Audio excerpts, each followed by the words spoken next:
আসসালামু আলাইকুম। আজকের ভিডিওতে আপনাদের স্বাগতম।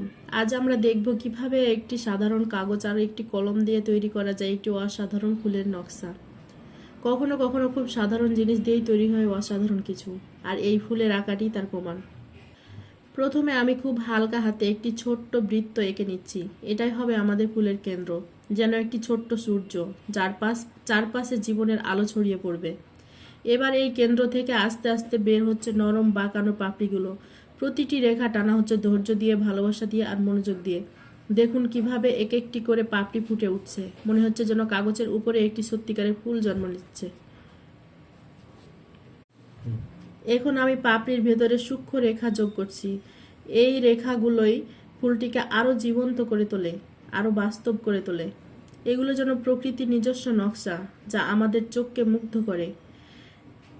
এরপর আমি ফুলের নিচে একটি সরু মসৃণ কাণ্ড আঁকছি। কাণ্ডটি ধীরে ধীরে নিচের দিকে নামছে, যেন ফুলটিকে মাটির সঙ্গে যুক্ত করে রাখছে। আপনিও চাইলে এমন সুন্দর একটি ফুল আঁকতে পারেন, শুধু দরকার একটু সময়, একটু মনোযোগ আর নিজের উপর বিশ্বাস। আজকের মতো এখানেই শেষ করছি। যদি এই ভিডিওটি ভালো লেগে থাকে তাহলে লাইক দিন, শেয়ার করুন, আর এমন আরও সুন্দর আর্ট ভিডিও দেখতে আমাদের চ্যানেলটি সাবস্ক্রাইব করতে ভুলবেন না। ধন্যবাদ সবাইকে। ভালো থাকুন, সুস্থ থাকুন আর সৃজনশীল থাকুন।